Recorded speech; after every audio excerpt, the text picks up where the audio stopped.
Sholat ini bukan hanya melengkapi rukun yang 13 doang, tidak. Berapa banyak hari ini Bapak Ibu orang tuaku yang Allah muliakan, ketika orang rajin sholat, bahkan kita sendiri, kita nggak cerita orang, kita sendiri, kita rajin sholat subuh ke masjid, tapi kadang-kadang hati kita ini bergeser tuh dengki sama orang. Yang tahu dengki diri kita dan Allah. Ketika kita sholat tahajud rajin, tapi kita masih riya. Ketika kita sholat tapi hati kita masih bakhil sama orang. Di mana letak tujuan Allah yang kata tujuan sholat itu? Allah mengatakan inna sholat tanha 'anil fahsya'i wal munkar. Benar nggak tujuan sholat? Kata Allah berfirman sesungguhnya sholat itu untuk mencegah dari perbuatan keji dan mungkar. Bagaimana mungkin kita bisa ketika di luar sholat kita bisa lepas dari kemaksiatan, kekejian, kemungkaran itu Bapak Ibu yang Allah muliakan. Kalau di dalam sholat sendiri pun kita masih melakukan kemungkaran. Tidak akan mungkin di luar sholat kita akan pergi jauh dari kemaksiatan. Kalau di dalam sholat sendiri pun kita masih melakukan kemaksiatan. Loh kok bisa Ustaz? Nah ini Allah suruh dalam sholat itu Bapak Ibu yang Allah muliakan, la ilaha illa ana fa'buduni. Tiada Tuhan selain aku dalam surat Toha yang 14. Fa'buduni, sembahlah aku. Artinya tujuan sholat itu adalah benar-benar menyembah Allah. Nah tanya sama kita, kembali kepada diri kita, selama ini sholat kita nyembah siapa? Nyembah ayam, nyembah dunia, bukan Allah yang kita sembah.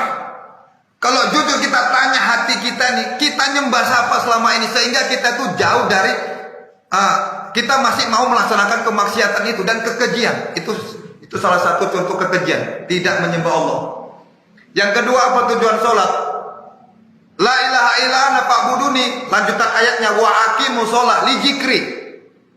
Dirikan sholat untuk ingat aku kata Allah. Jadi tujuan sholat itu benar-benar ingat sama Allah.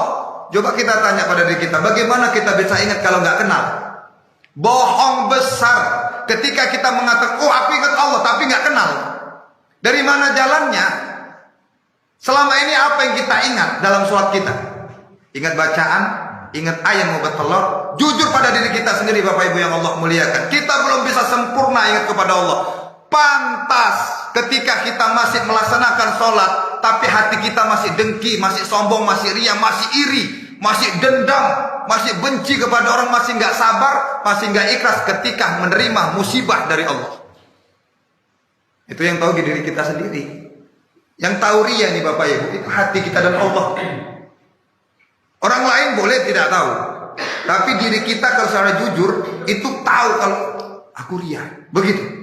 Bahkan kata Imam Ghazali, orang-orang tuaku yang Allah muliakan, kalau kamu mau tahu dirimu tuh riya, kata beliau, kata Imam Ghazali, ketika kau beribadah, disinilah di masjid rame, seakan-akan kamu sok kusuk, kata Imam Ghazali. Istilahnya dilambat-lambati, Wallahu Akbar, dipasih-pasihkan, dilama-lamakan, apalagi jadi imam.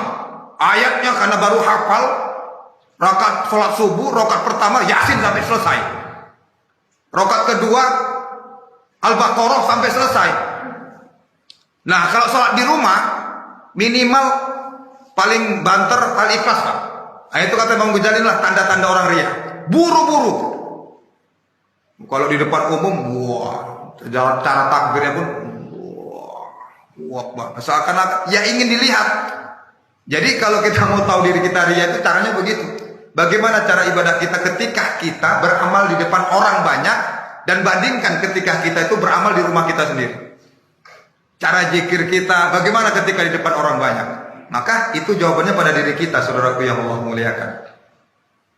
Insya Allah ke depan kita akan bicarakan tentang bagaimana menata hati. Berat, nggak gampang memang itu menggeserkan supaya kita tidak sombong, supaya kita nggak dengki sama orang, supaya kita tuh sabar masuk benar-benar dalam kesabaran itu. Dan bagaimana kita benar-benar itu sholat itu ya benar-benar ingat kepada Allah. Iling, ini masuk cowok nih.